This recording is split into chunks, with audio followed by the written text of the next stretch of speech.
And ఇంకొకటి మార్కెట్‌లో బాగా సేల్ అవుతున్న product and the same time చాలామంది సెలబ్రిటీస్ ఇది వాడతారని వాడుతున్న ప్రోడక్ట్ ఏంటి అంటే కొలాజిన్, ఎక్స్టర్నల్ కొలాజిన్ ఇంటేక్ అనమాట. అది త్రూ టాబ్లెట్స్ ద్వారా గానీ, ఇంజెక్షన్స్ ద్వారా గానీ కొలాజిన్ తీసుకుంటే మన స్కిన్ ఎలాస్టిసిటీ బావుంటది. ఏజింగ్ అనేది ఫాస్ట్‌గా అవ్వదు అని. సో, మీరు చెప్పండి ఈజ్ దట్ కరెక్ట్? కొలాజిన్ చాలా ఇంపార్టెంట్ అండి. అది మన నెయిల్స్‌లో ఉంటుంది, స్కిన్‌లో ఉంటుంది, జాయింట్స్‌లో ఉంటుంది. హ్మ్. అది న్యాచురల్‌గా తగ్గిపోతూ ఉంటుంది మనం ఏజ్ పెరుగుతూ ఉంటే. అవును, ఏజ్ పెరుగుతున్నప్పుడు అది తగ్గిపోతుంది కాబట్టి యాడ్ చేసుకోవడం వల్ల మన skin health, hair health, joint health బాగుంటుంది. అయితే కొలాజన్లో వేరే వేరే రకాలు ఉంటాయి. పౌడర్స్ ఉంటాయి, టాబ్లెట్స్ ఉంటాయి. దానిలో మళ్ళీ పెప్టైడ్స్ అని ఉంటాయి. పెప్టైడ్స్ అంటే చిన్న చిన్న మాలిక్యూల్స్ బాడీలోకి బాగా వెళ్తాయి, సెల్స్లోకి బాగా వెళ్తాయి. కొలాజన్ పెప్టైడ్స్ మంచివి. అలాగే దాంట్లో మెరీన్ కొలాజన్, బొవైన్ కొలాజన్ అంటే ఆవుల నుండి వచ్చే collagen, seafood, sea water, sea animals నుండి వచ్చే కొలాజన్, 2 రకాలు ఉంటాయి. కొంతమందికి సీ ఫుడ్ ఎలర్జీ ఉంటుంది, వాళ్ళకి మెరీన్ కొలాజన్ సూట్ అవ్వదు. కాబట్టి మనకి ఏది సూట్ అవుతుందో అవ్వదో చూసుకోవాలి. ఒకరు అది వాడుతున్నారు కదా అని సేమ్ కాపీ లాగా వాడకుండా డాక్టర్ దగ్గరికి వెళ్ళి మనకి ఏది సూట్ అవుతుందో కనుక్కొని మనకి ఎలర్జీస్ ఏమున్నాయి ఏంటి తెలుసుకొని తీసుకోవాలి.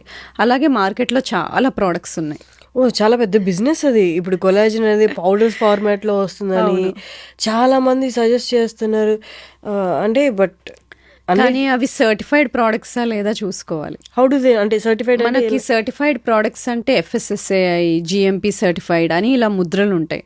ఆ సర్టిఫైడ్ ప్రోడక్ట్సా లేదా అని ఆ మార్క్స్, ట్రేడ్ మార్క్స్ చూడాలి మనం కొంటున్నప్పుడు. అలా చూసుకొని తీసుకోవడం బెటర్. అండ్ పెప్టైడ్స్ అన్నారు కదా, కొలాజిన్ పెప్టైడ్స్, అది ఎలా దొరుకుతుంది? అంటే ఎట్లా? కొలాజిన్ పెప్టైడ్స్ కూడా మనకి పౌడర్ ఫామ్లోనే దొరుకుతుంది. అంటే ఈజీగా డైజెస్ట్ అయిపోతుంది, ఈజీగా బాడీకి అబ్జార్బ్ అయిపోతుంది. సో అవి కూడా మనకి పౌడర్ ఫామ్లో దొరుకుతాయి, కొలాజిన్ పెప్టైడ్స్ అనేవి కూడా. ఓకే, ఇప్పుడు కొలాజిన్ తీసుకునే వాళ్ళు వాళ్ళ పర్చేసింగ్ ఐదర్ సజెషన్ తీసుకొని డాక్టర్ దగ్గర తీసుకోవాలి, లేదు వాళ్ళందరూ వాళ్ళు వాడాలనుకుంటే ఇట్స్ నాట్ కరెక్ట్. వాళ్ళంతా వాళ్ళు వాడాలనుకుంటే ఫస్ట్ థింగ్ అదే సర్టిఫైడా కాదా అని చూసుకోవాలి. మంచి పెప్టైడ్స్ ఎలా అడగాలి వాళ్ళు? ఇన్ కేస్ మెడికల్ షాప్కి వెళ్ళి వాళ్ళు పెప్టైడ్స్, కొలాజిన్ పెప్టైడ్ చాలా వరకు జనరల్ ఫార్మసీస్లో మనకు దొరకకపోవచ్చు మనకు కావాల్సిన పెప్టైడ్స్. కాబట్టి అది డాక్టర్ దగ్గరికి వెళ్ళి రాయించుకొని తీసుకుంటే బెటర్. ఓకే, కన్సర్న్డ్ డర్మటాలజిస్ట్ అయినా ఎవరైనా డాక్టర్ దగ్గరికి వెళ్ళి అడిగి తీసుకుంటే బెటర్. ఈ మధ్య ఎక్కువ చూస్తున్నాము మీ బయలాజికల్ ఏజ్ తెలుసుకోవడం ఎలా అని కూడా అంటున్నారు. అంటే మన ఏజ్ ఏంటో నాకు తెలుసు, నా ఏజ్ ఏంటో నాకు తెలుసు. What is this biological age? మనం బర్త్డేలు ఏం చేసుకుంటామో అది మన క్రోనలాజికల్ ఏజ్, అది మనందరికీ తెలుసు. కానీ మన శరీరం అదే ఏజ్ ఉంది అనే అవసరం లేదు.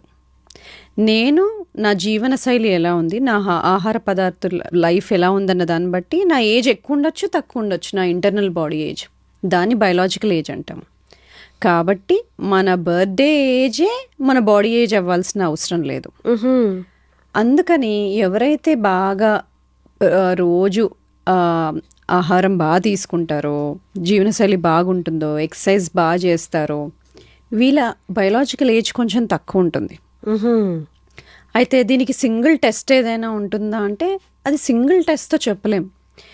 ఎందుకంటే చాలా కాంప్రహెన్సివ్గా చూడాలి. ఎందుకంటే ఒక ఏజ్ అనేది కాంప్లెక్స్ ప్రాసెస్. దానికి ఒక ఇంటర్నల్ ఏజ్ ఇవ్వాలి అంటే ఏమేమి చూడాలి? బ్లడ్లో అంటే మనం కొలెస్ట్రాల్ చూస్తాము, షుగర్స్ ఎలా ఉన్నాయో చూస్తాము.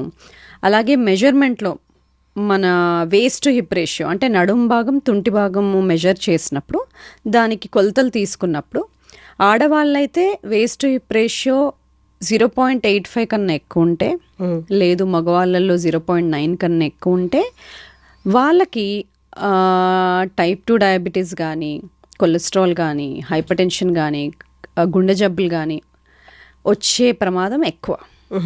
అందుకనే ఈ కొలతలు కూడా ఇంపార్టెంటే. ఇంతకుముందు BMI అని చూసేవాళ్ళం, బాడీ మాస్ ఇండెక్స్, అంటే మీ హైట్కి మీరున్న వెయిట్ ఎంత అని. కానీ దాంట్లో కొన్ని లోపాలు ఉంటాయి. ఎలా? బాగా ఎక్సర్సైజ్ చేసే అతను ఉంటాడు, అతనికి మసిల్ ఎక్కువగా ఉంటుంది. మీరు BMI చూస్తే ఎక్కువగా ఉంటుంది, అంటే కొవ్వు ఎక్కువ ఉన్నట్టు కాదు కదా. అందుకని మనకు కరెక్ట్గా తెలవాల్సింది బాడీ కాంపోజిషన్.